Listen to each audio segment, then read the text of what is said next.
Welcome to the Common Podcast. This is your host, Hanna Salas. Thank you so much for watching. Okay, let's just accept it. Yeah. Yeah, because you're going to edit all this out. just going to edit all of it out. I'm going to edit all of it out. Like, welcome me, maybe? I'm going to edit it out. Just looking at my voice. Okay. Hi, everyone. I am Hanna, if you don't know me, and this is Annette. Hi. And we are friends. Are we friends? Yeah. Yes. Yes, we're friends. We have been friends for a while, but we don't really know each other that well. Yeah, we're kind of like new friends. We're like new friends. Getting to know each other, probably in the last year. Yeah. Well, we went to college together. Yes. So it was like 10 years ago, but yeah. We barely talked in college. We barely talked. We said hi to each other. That was it. And so Hanna gave me the shy eye. Yeah. She was like, hi, bye. I'm like that with everyone. And Joey yelled at me. It's fine. No, I think I yelled at Joey, actually. Joey says I have RBF. So, and that people are scared of me. I mean, I wasn't scared. Or intimidated. I can see that. But people have said that about me, too, so I don't know. I think it's people. It's not you, it's them. Yeah, I mean, I just was genuinely pretty shy. Yeah. Always. I understand people more, a little bit more now, so I can say that. But yeah, so we're gonna get to know each other. Yeah. Now, even more than we. I know. Already have. So, because we don't really know a lot of things about each other yet. Yeah. So we have, I'll start, but I have 4 kids. My oldest is 9, and then my youngest is almost 3. 9, so you had him like right after. Oh, yeah. Wait, what? Right after. Okay. Wow. No, actually, we got married 11 years ago. So college was like 12 years ago. Okay, yeah, it was like 10 years ago. Well, when I was there. Yeah. Because I was only there for a tiny bit. Ah, yeah, I graduated 2010, so that was 10 years ago for me. Oh, yeah. So. Yeah, I didn't graduate. That's a different story. No, I did like way later. I did way later. Cool. But yeah, so Makai's 9, youngest is 3, and then we live in Seattle. And we are church planting. We're church planting pastors. During the quarantine. Yeah. It's a time. Yeah. It's a time. That is the time. And what about you? My name is Annette. We already said that. And I'm married as of last month, 8 years, and I have 2 kids. Emmy is 5.5, and Simone is 2.5, and both my girls. So it's like, some people have like a sweet and a spicy one. I feel like I have a spicy and like a spicier one. Oh, yeah. I don't know where they get it from. Yeah. So yeah, and we live outside of Seattle. We live in Shoreline, which is north of Seattle. Yeah. Yeah, I've been here for 10 years. So right after I graduated Bible college, I came up to intern, and I stayed forever, I think, even though it's rainy and dreary. Depressing. Yes. Yeah, California was nice. Yeah, but you're like from here. Yeah. Right. Yeah. The island. One of the islands? Yeah. I grew up on Bainbridge Island. Okay. And then I lived in Paulsbo. Yeah. And then Federal Way. Wow, yeah. But I mean, yeah, I'm definitely a Seattle. You're like used to the rain. I'm a Seattle girl, but it was nice to have sunshine for some of my life. Yeah. I always tell people I grew up as a child and like a young adult, youth, like in LA, and then as an adult in Seattle. Like Seattle's all I know as far as adult experiences, whatever that means, adulting. But right. I still miss it. Yeah. Seattle's home though. It's home. When I go back, I feel like I'm on vacation, enjoying the sun every day. Yeah, I always love talking to people who say like Seattle's home, because a lot of people say they want to leave and they hate it. Yeah. But then there are those who are like, I love it. It's my home. Rain. Or like, people always say that when they're like live in sunny areas. Like, oh my God, I love the rain. I would love the rain. Like, no, you wouldn't. You don't know the rain. Mid-March. No, you wouldn't. You've never known. Yeah. So we'll go more into our lives later, another time. But for now, I want to talk a little bit about this podcast. We are just starting, and we're calling it the Common Podcast. And when I was thinking of what should I name this podcast, to be spiritual, I felt like the Lord said this phrase, common, or the common. And I was like, and so immediately I started to think of like Acts, when this says they all held all things in common, and they like shared their resources and stuff. I was like, oh, that's cool. Yeah, Acts. Yeah, Acts 2, I think. Yeah. And then I thought of, it's 1 Corinthians, I think 10. I'm not sure.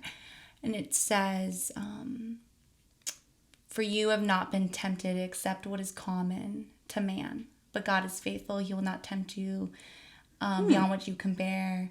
But when you're tempted, he will provide a way out so you can stand up under it. So that verse is just one of my Bible quizzing verses that I learned. I don't even recognize that one. Wow, it has tempting in there. I'm like, oh, I don't know.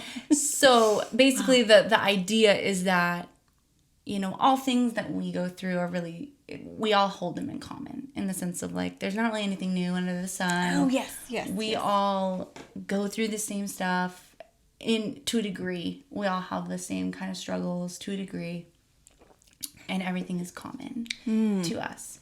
Okay. And then the other thing that came to mind when I thought of the common was what I learned in Bible school, which was that the New Testament was written in Koine Greek. If you remember, they taught us that Koine Greek was called Common Greek. I don't remember that. And it was called the common language of the people. So it was almost like the really like, it was just it wasn't the rich language. It wasn't it was the common language. Okay. And that was what was interesting about the Bible itself, was that it was written in this common language rather than what typically religious high priest books would have been written in that time, would have been like this high language. So I always thought that was cool. For everybody. It's for everyone. Yeah. Yes. And the fact that it was written in this common language that everyone could understand, so that everyone could be a part of it, so that everyone could take part in it. And it's like, that's kind of what I wanted for us here, is that like we're going to speak in a common language too. Yeah. Like we're going to speak what people understand, not overly spiritualizing to where people can't keep up. You know, like I want it to be common language for common people, and also the fact that I really want us to be able to find like common ground here.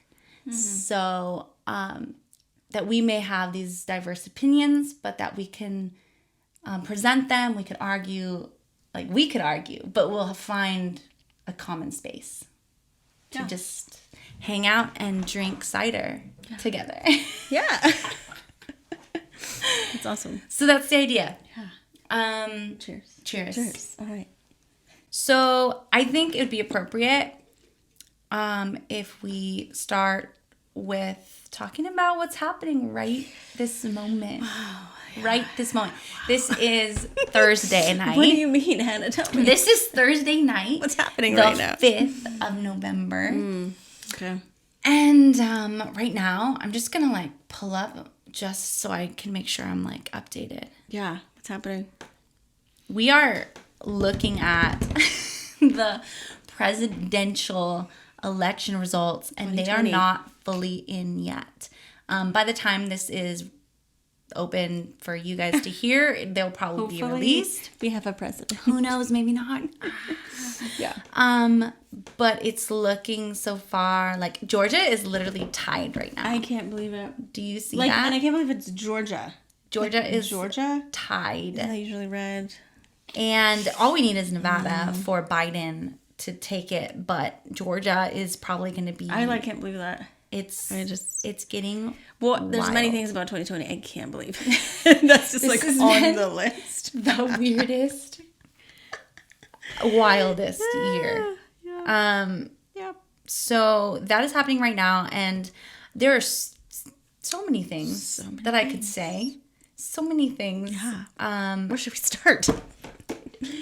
I think it'd be cool to start. We are both Christians to a degree. Would you use that word for yourself? A good question. I always say I'm a person of faith, actually. Person of faith. And so, I mean, that's like kind of vague and it's very general because it's like, what faith are you talking about? What God do you pray to? I just do. Most people don't ask, actually. Yeah. What do you mean by that? No, I just say I'm a person of faith that we go to church. We believe in God. Yeah. Yeah. Yeah. What about you? I usually say Christian still just because it's simpler at the time. It's just sort of my habit. Do people ask? Like, people don't really ask, but usually when I say we're planting a church, I say it's a community of faith. I don't really say like, sometimes I say we're planting a church, but it's very like, I talk a lot about it. Like, it's a community of faith. It's very like space. Yeah, like I don't together for community. Yeah. Yeah.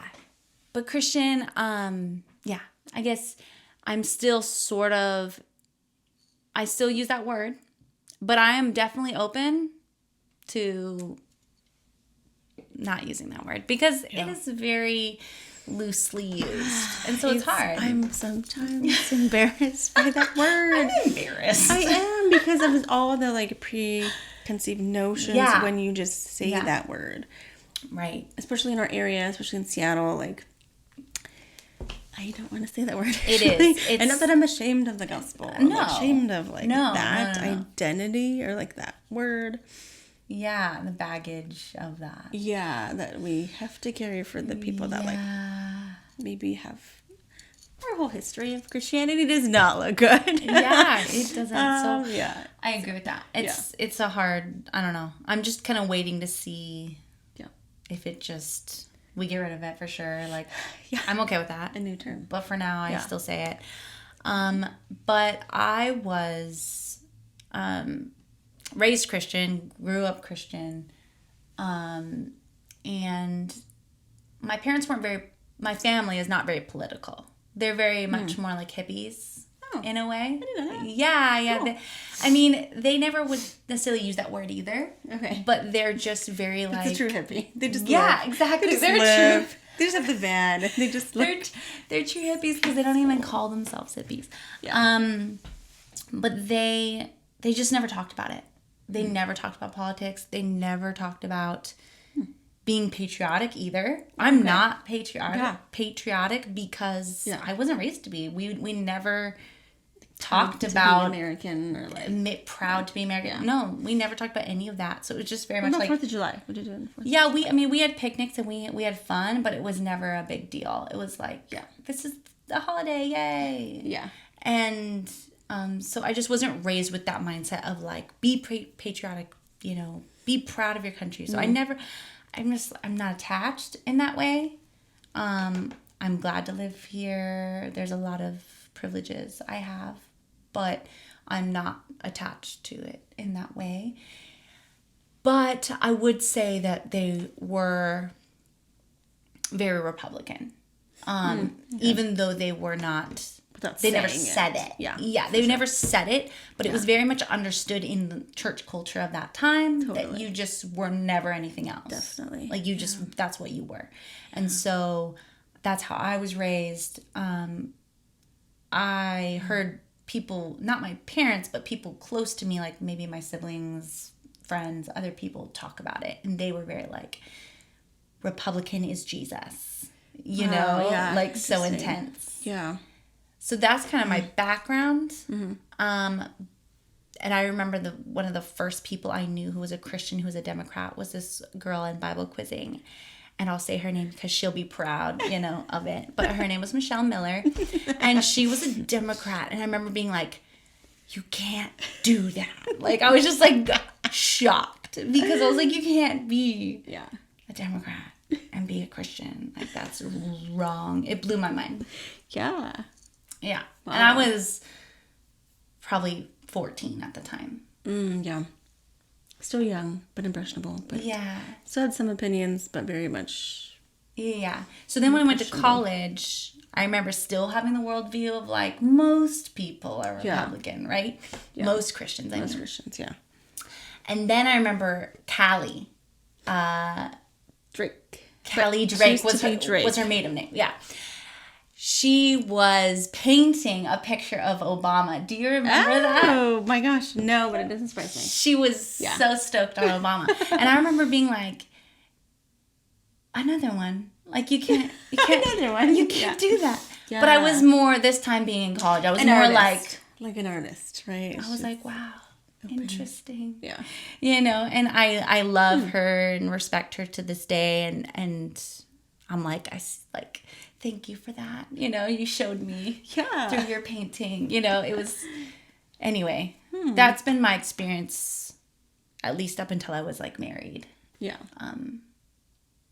And it's just gotten more and more open-minded, I guess you could say, as I get older. Do you, like, consider a party? Or yes. Is it, like... So I would just say that I have almost always, like, consistently aligned with the Democrat Party more. Yeah. There's just so much more that I align with. So I tend to, I would say I was a Democrat. Yeah. But I wouldn't really say that either because it feels weird to be like, oh, I'm a Democrat. I don't like that. Maybe it's just terminology I don't like. I just don't like terminology either. I'm like, I'm a Christian. No, I'm not a Democrat. I'm just me. Okay? Yeah. It's me. It's me. Yeah. Exactly. No, I get it. For sure. Yeah. So I align with that more consistently. Yeah. For sure. Yeah. Me too, like being raised, my family was, pretty conservative, evangelical Christians. Their, like,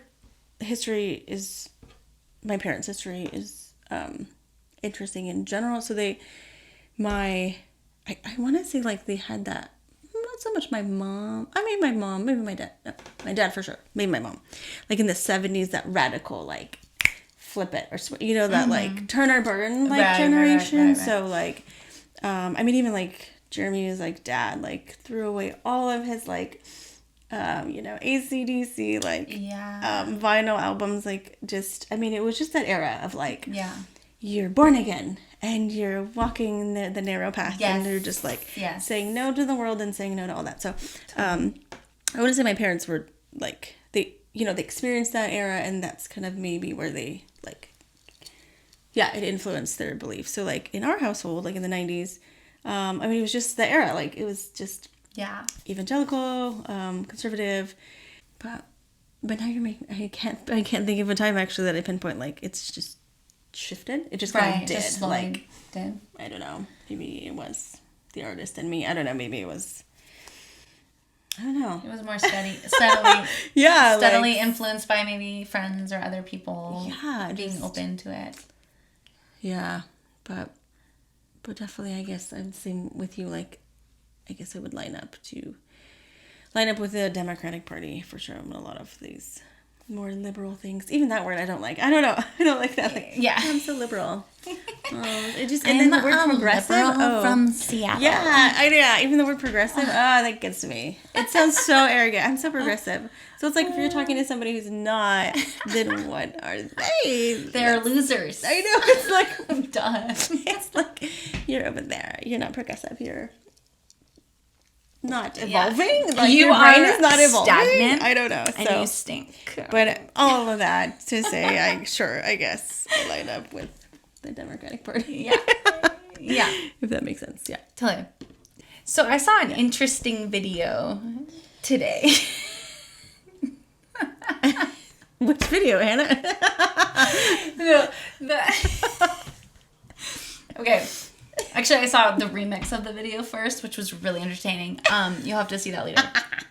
But it was that the one I messaged you. Yes. The prayer by Paula White. Paula Jean. Paula Jean's the cook. I don't know her name. Paula Jean is the maker. Oh, I know Paula White. Like, what's her name? My mom talks about Paula White. Like, some folks talk about Paula White. She's very. Is that her name? Popular and famous. Okay, so I don't know. Paula White. She prayed. I don't know if that was like today or yesterday. Like, she was. It was intense. Yeah. It was a prayer for the election, for Trump, for I can't even remember now. It was just very like, God's got this. I think she called claiming victory. Did she call upon angels from Africa and South America? Oh, that's interesting. Did you watch it? I did. I watched it, but I don't remember that. I think the kids were also interrupting me. I'm not sure. Like, is that biblical? I don't know. She was calling upon angels from Africa. They needed backup. South America. So I watched that, and it kind of just it got me thinking about prayer. And I also have been seeing a lot of people posting comments here and there just about praying for this result, like praying for a victory on for their party. You typically Trump, because praying people are typically for Trump. Yeah. Which is weird, but that's anyway. And it got me thinking about prayer and how it reminded me of like people praying for their sports team. To win. Oh, that's real. Yeah, I know people that do like pray for the Seahawks to win the Super Bowl. Like, they're so serious, right? Yeah. What about praying for everyone on the other side's praying for their team to win, right? So if you're Christians on both sides, and you're both in love with Jesus, dude, praying, and God loves prayer warriors, both of and sides you as well. are sure, you're beyond the shadow of a doubt sure that this person is the good choice, the better choice. God's will.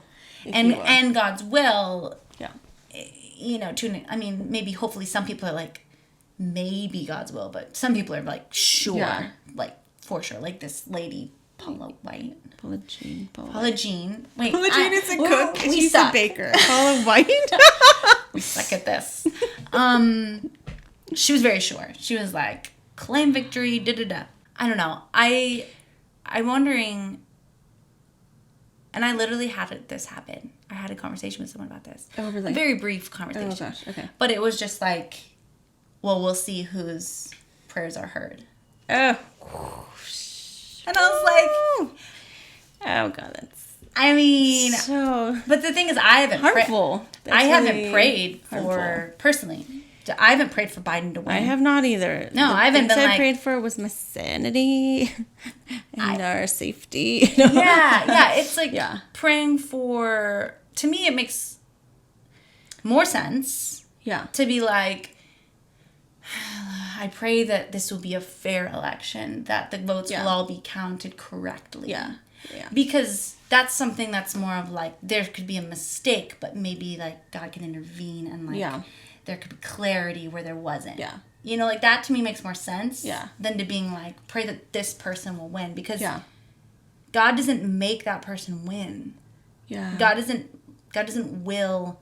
I don't believe God wills the Seahawks to win. I don't believe God wills a president to win. Right, yeah. It's votes of people with free will that have voted for that person. It's not like a miraculous, like... Right. God just made the votes say Trump.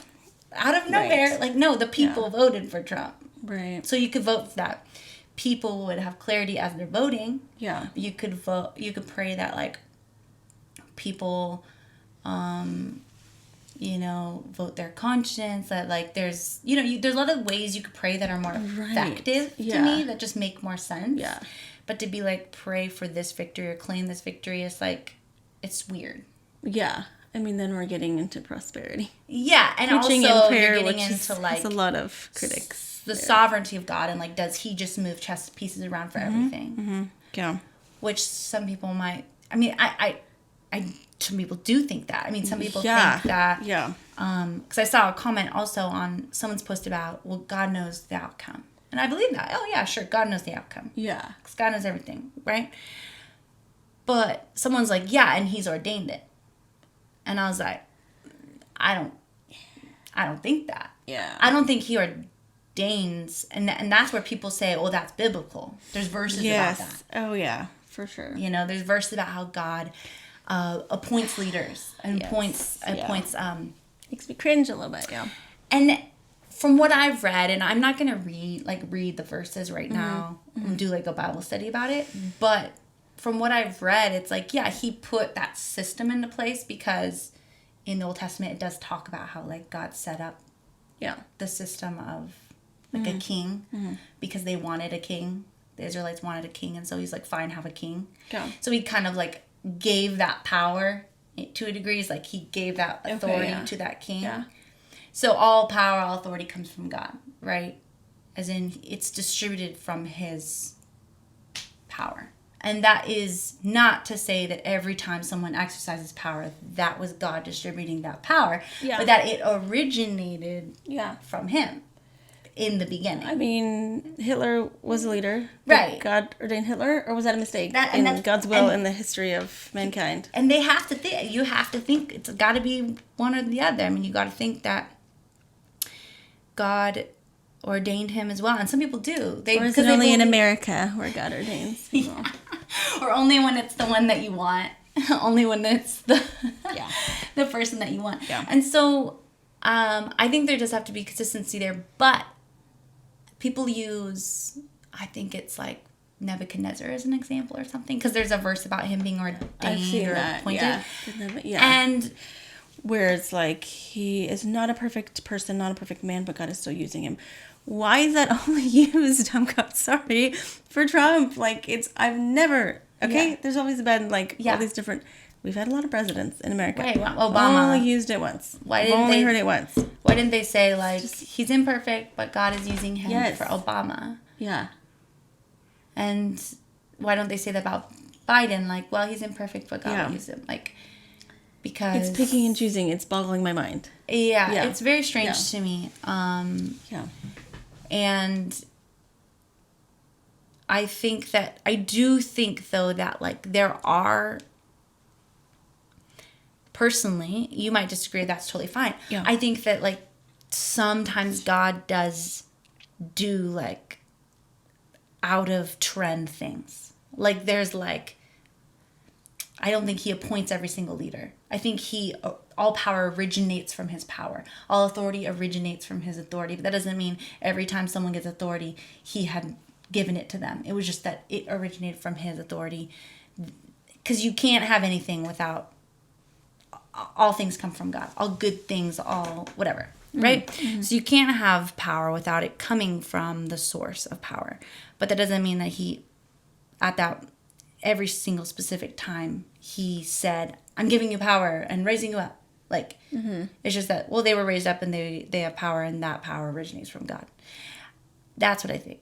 But I do think that sometimes God steps into the ordinary, which is that, and does something extraordinary where he does sometimes, like, mess with the timeline,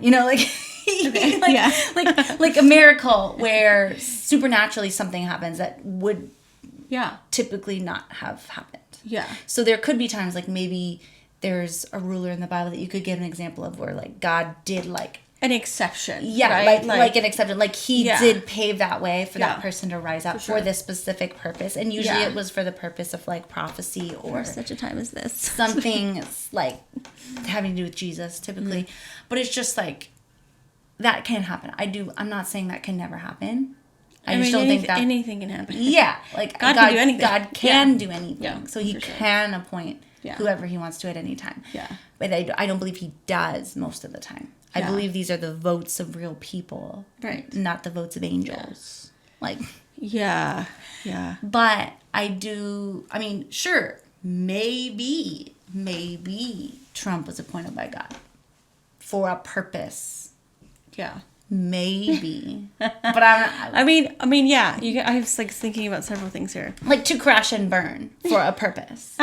So it's funny when I hear people, like, spew out the different verses. Like, I mean, you've said several now, like, what I've heard. Like, the Nebuchadnezzar, the king, you said another one. Shoot. I don't remember.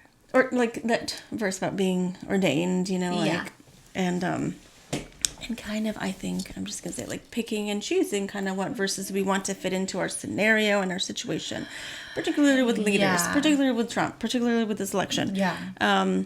The one I thought of was, pride comes before the fall.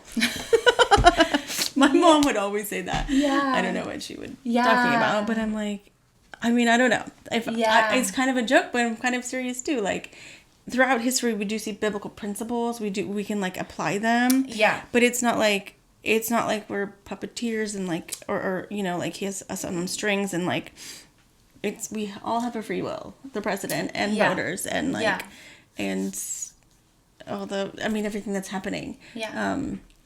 So it's just, I like to think of it as like things happen. And then, in what you were saying, like, maybe God appointed or ordained, sorry, you said something like that, or like, allowed the president to be the leader, and God is still working in it. That's how I like to use it. I'm actually still a bit hesitant to say, like, throughout history, because, I mean, I don't know. I mean, just stick to American history, like, with all the, with all of our baggage of history, you know, like the Christian white man presidents that were like slave owners. Like, God used them. And they were like, had slaves, believed in slavery in the name of God. So it's like, was God in there? Did God want that to happen? Or did God make that happen? Oh my God, it's a hot mess. So that verbiage is very, I'm just careful to say, like, I don't know. I mean, we have free will. Humanity's messy, but like God is still working. Yeah, I think humanity's always been messy. Like, always been flawed. Always had horrible things that they're doing on the side of, like, you know, it's like it's just always, God is always using. He uses every situation. Yeah, I believe that. I don't believe God, makes these things happen. Although, like, that is, like I said, that's a possibility that he could maybe step in and do something supernatural at any time. Like, sure. But I don't think for the general rule, he does make these things happen. It's just that God does use every single thing. And so then sometimes I think that can make it feel complicated, because you're like, well, did God want that to happen then? Right. Just, no, he used it. It doesn't mean he wanted it to happen. Yeah. And he will use want to know. It's kind of like that concept, we want to know why it happened. Why did this happen? Why did this messy thing happen? Why did this bad thing happen? Yeah. I don't know. We don't have those answers. But it is happening, and actually God still, like, he can, and he still will. And he'll use it because he doesn't, he's not going to waste any single moment of your life. Yeah. Like, he's not going to waste anything. So it's just like, he's just going to use it over and over and over again. Like, whatever it is. Yeah. Like, if it's good, it's bad, it doesn't matter. He's going to always use it. And it's not like he likes it. It's just he's going to use it. He's going to, like, he's going to propel you forward with it.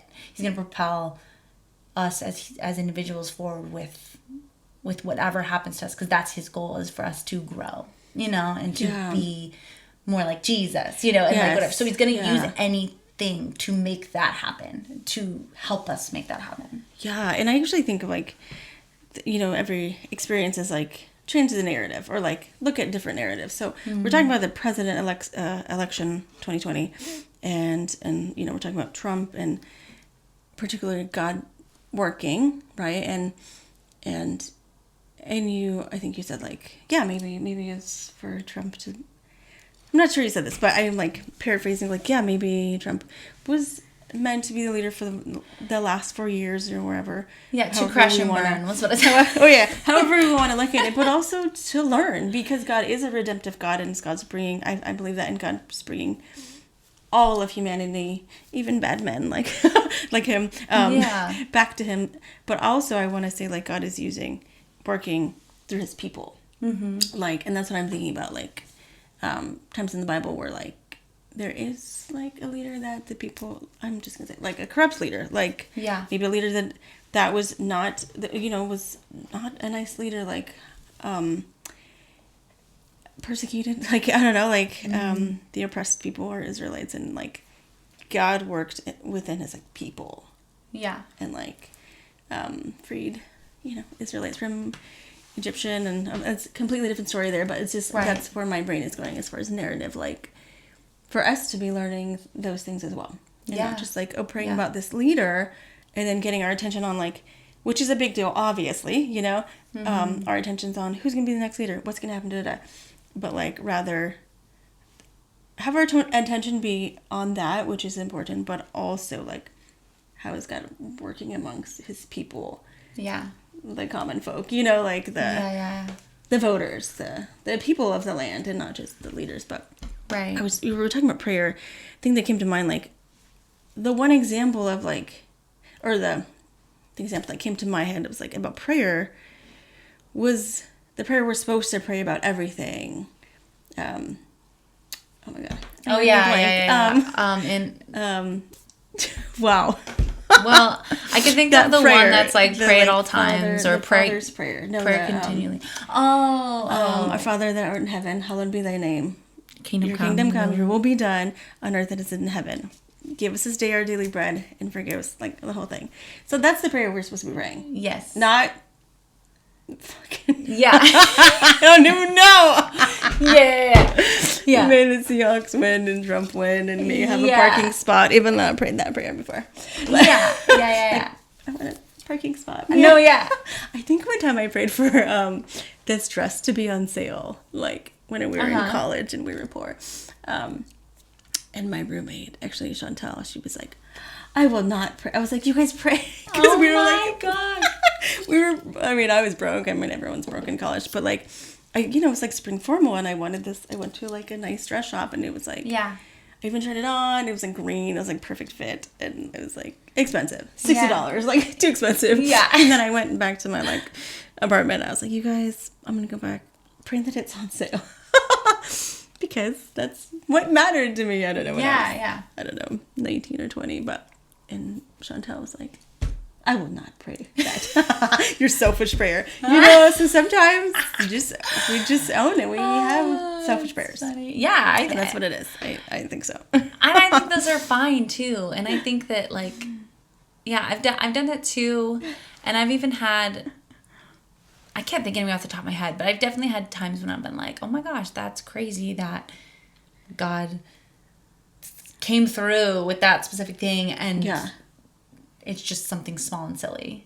I'm so even hesitant. I'm real hesitant. I think like Bible college like jacked me up a little bit. I'm like, I actually don't use a lot of religious terms. Yeah. Because of the opposite. If God, I don't know, like thank God like that.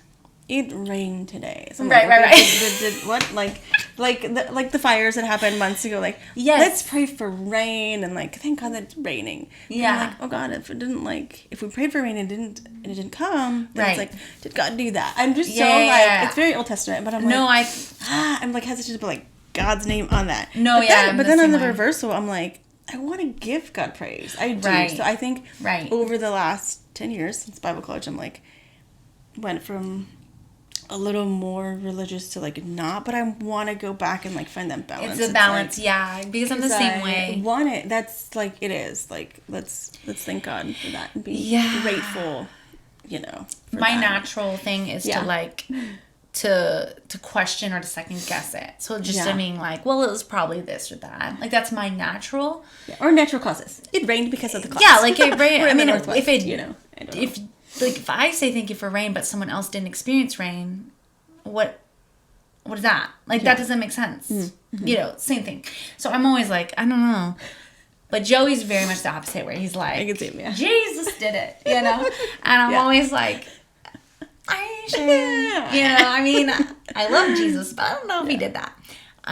Or like, we can think God made the clouds. And yeah, exactly. Like there's always some way to bring it back. But I tend to be, I tend to be the other way, but I'm trying to be more, like in tune with knowing when it's Jesus. Mm-hmm. So I'm just learning that skill almost of like, because before I used to be very like tone deaf and like in a sense of like I didn't feel or hear or see or understand anything spiritual.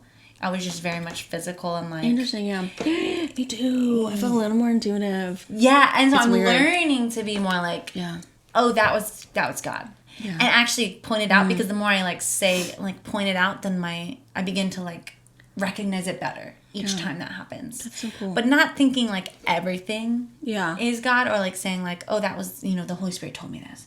Yeah. Because No, the Holy Spirit doesn't tell me a lot of things. But, like, sometimes I can tell. And then I'm just, like, learning to tell.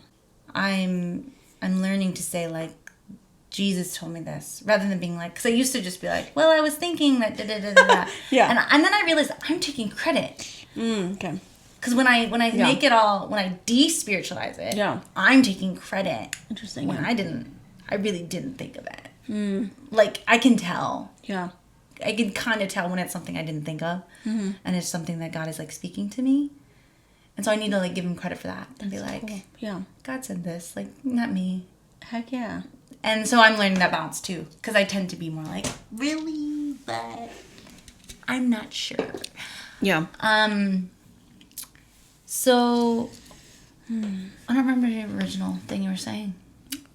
I don't know either. Bunny trail. It's fine. It's the bunny trail.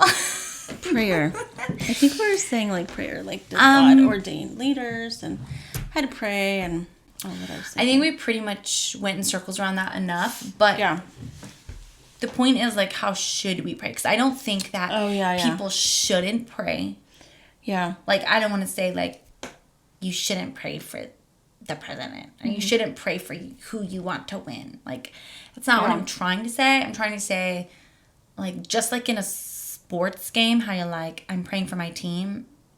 Understand that there's people on the other side praying for the opposite thing. Yeah. And how are you going to reconcile that when the other thing happens? Are you going to be like, said to you, God didn't... Who's going to win? Yeah, with whose God? prayers are stronger? Yeah. And so to understand more of, like, how should you pray? Like, obviously we should pray, like, God, your will be done. But to an extent, we know we have free will. Mm-hmm. So I think there's also an extent of saying, like, God, like speak to people's lives, like, help us to weigh these decisions carefully, like something more practical of like helping us to have clear minds and helping us to I don't know, be influenced by you instead of the world, like whatever it may be. Yeah. And then just giving us wisdom, like all these things that I think we could pray that are good to pray. Yeah. Where my mind goes is like in the Christian community, you see just like, I mean, polar opposites of like what they think we should be praying about, or kind of just, I'm saying like, it depends on who you're asking. Like, so people that are really heavily like passionate about abortion. Yeah. Or is it the people that are like heavily passionate about like Black Lives Matter and like everything that's going on, or everything in between. Yeah, there's so much to list off there, but it's like it almost seems like I don't know the answer to that. Like, how do we pray? How does one pray? Yeah. I myself am not a Trump supporter. I think we've said that earlier. Yeah. It's pretty clear. But I have family that is. Like, I have close friends that are. And I don't know. I love them. They love me. Like, we are still in relationship. We're still in community. Yeah. Sometimes we talk about it. Sometimes we don't. Like, I don't know. They're still, like, my close people. Like, they are. Like, yeah. Pray, like, and I'm talking Christian people. So, I don't know.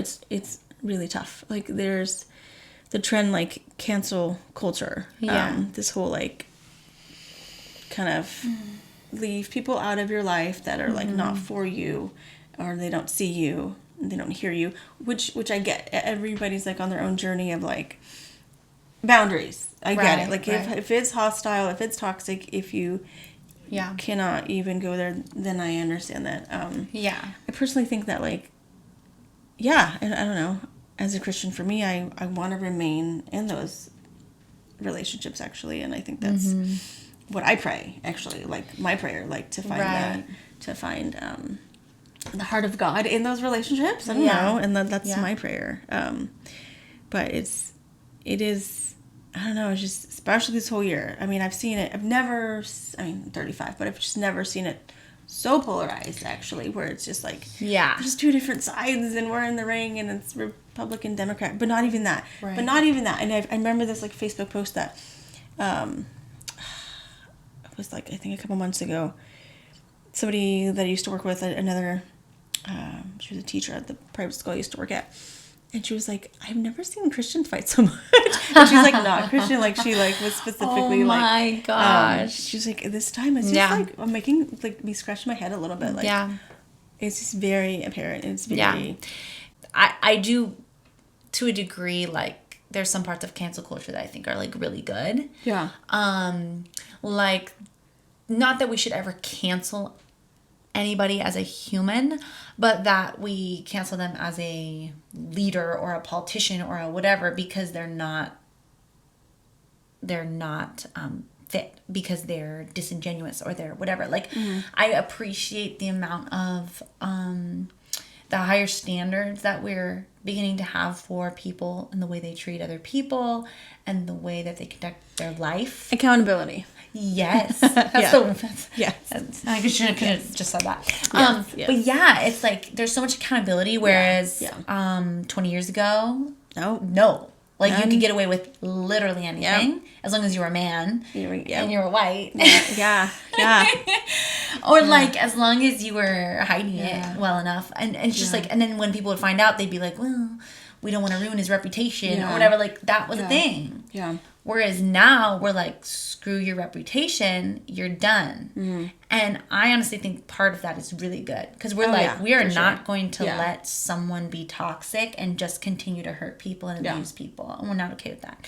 So there's that side that I'm like, I like the accountability of cancel culture, how much people are like not letting anything slide.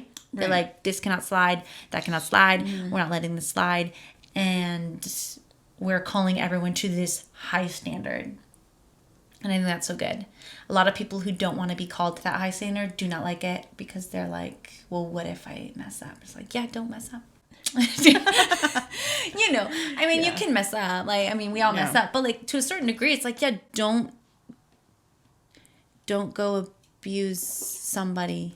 Like, don't abuse your leadership to that degree to where you're like taking advantage of women and like whatever. Like, just don't be a do nice that. person. That thing. And if you do mess up, say sorry. Like, and maybe you take a break from there are some things that we can't just let continue to happen and be like, it's fine.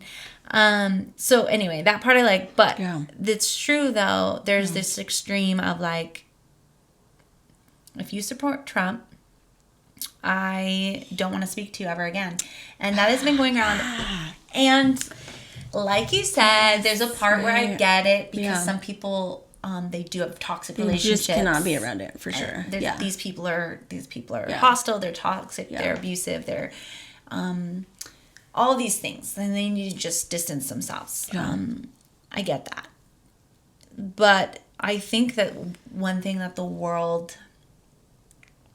It's like we as Christians have learned this, and some of us are decent at it and some of us suck at it, and are hypocrites and terrible.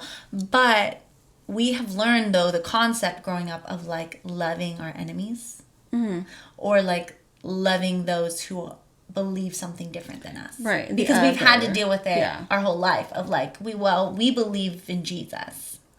But the people who don't, you know, we're not going to say they're trash and treat them this way, right? Yeah. So we've kind of learned this concept growing up. Some of us are still really bad at it, though. Like, some people don't do it well. Like, most Christians, I would say, don't do that well. Yeah. But the point is, we understand this concept, and we understand that we can't just write people off. Yeah. Because Jesus calls people in. Love everyone, and he does call people in, even if they suck. Yeah. So we are supposed to model Jesus' love. So we kind of understand this, and I believe that's something that we as true faith people are supposed to model in this time. Yeah. That a lot of the world is just like, cut them off, they're done. Don't speak to them again. We can come in and say, you know, I hear you, and that's valid, but like, let's try this angle. Like, how can we love them even though they are hateful? How can we love a person even though they are hateful? That doesn't mean that we respect them or that we like want to talk and be their friend all the time. Yeah. But how can we have some sort of extension to them of like grace? Because I believe everyone should have that. Yeah. And you know, some people don't believe that. Like, like there's a lot of people with cancel culture, they don't believe that there should be any grace. Yeah. And I just think that everyone is deserving of, not deserving, but according to Jesus, deserving. Yeah, I was like, because we are because Jesus has called us deserving. Yeah. Like when people are self-righteous and they're abusing people and they're hypocrites and they are elitist and all those things, that's the Pharisees. That's the description of the Pharisees, and how he talked to them was not kindly. The same, I mean, he wasn't like gentle. Or like, what about Nicodemus? Or like there's some there's other there was characters that are like there was the taxpayer or like, you know, and they like turned, you know, right. I mean, one of the disciples was a tax collector. Matthew. Yeah. So I mean, I'm saying like the ones that you never know what God can do with all, you know, different receptive. Characters. Receptive. He brought in open-minded. Right. But in general, he called them out. So I believe there is biblical like support for being like, you guys are wrong and this is not okay. So it's okay to tell people that. And it's okay to tell people like, you're hurting people, you're wrong, this is wrong. Do not talk to people like that. You know, you're an open grave of dead bodies. You know, like you can tell people that. You can tell people that, and like that's Jesus said that. So it's like, it's okay. But have you told anybody? I don't think I have. Okay. Maybe one day. Well, the next time. Usually it's just run through the computer because I'm like. Next time you run into a jackass, you yeah. But it's like But that doesn't mean that you're saying, you know, I don't think Jesus ever was like just straight, you guys are worthless, and I mean, he definitely wasn't kind to them as a whole, but as in he wasn't gentle in his words. I mean, he called them out. He knew he was direct, but you know, I mean, he could have been even worse. He could have been like, you know, he could have been so much harsher for what he knew of their hearts, and what he knew of like what they were about to do to him, and what he knew, like he could have been so much worse. But he did extend them quite a bit of grace, to a degree of being at least being like withholding some of his anger. And like, but then like Paul and Saul, I mean, Saul turned into Saul Paul, to right? Paul, Like, killing Christians and like. Right. So, right. You never know. So there has to be, I don't know, there has to be room. Those are the best stories. Those are the best redemption stories, are the people who were like the worst. Right. Interesting.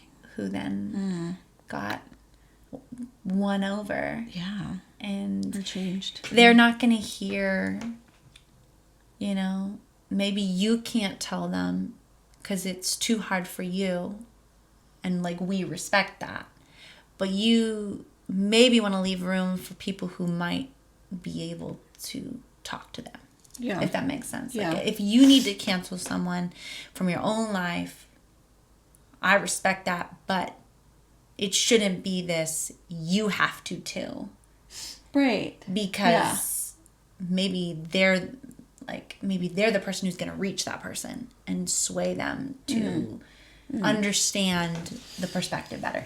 I mean, we have to leave room for change, or else like we're doomed. Yeah. Like half of our country is racist. I like to think. Like we can't cut off half the country. Yes. I mean, we could. I like to think we could just make a new country. People can. Just kidding. I like to think that people can change. Yeah, I mean, but I just believe in the good of humanity, that people can change. Yeah. Even though this election it was kind of disappointing with like how much it hasn't changed, but that's I don't know. But I mean, we have seen progress, and with every era of progress, there's true pushback. There always is. People are uncomfortable. So praying for more progress. Yeah. Yeah. It seems like the worst of the worst at this moment, but if you compare it to 100 years ago, like we are all of it's being brought to light. It's and getting that's brought, what's uncomfortable, and some people will still sit in it, and some people will fight it, and some people will get their eyes open, some people will change, some people won't. Still, that's true. That's real. So, yeah. So all we can do is just like keep educating, keep talking. Yeah. Keep learning and have some hope, because oh my gosh, we need hope right now. We need so much hope right now. Yeah. I personally I know from myself, like I didn't think any of what I think now when I was 10 years ago or 15 years ago. I was like just conservative in all of the issues and all of the in all of the ways. And I've grown, and I think that like that can be anyone. So yeah. We'll have to pause and do a like maybe a part 2, or maybe we'll go on to another topic next time we talk, because we don't know what this election is going to be like. Yeah, we don't know. We could still be hanging in the balance. I'm wondering if they do like a recount, we might have to like wait for that again. Yeah. Which didn't like it's ridiculous. Arizona or Nevada say that they were gonna they were not gonna have answers until the 12th. Right. That's what I'm wondering. I thought I heard that too. And then if that's the case, we won't know for the 12th for sure. But then if like Trump does succeed in like suing or whatever he's doing for a recount, if they have to recount, it's going to be like, we're going to find out like next year. I don't think he's going to succeed with that. I'm praying that he doesn't. Cool. All that to say, we will find out. We will see. Yeah. And we will talk to you guys later. Okay. See ya. Bye.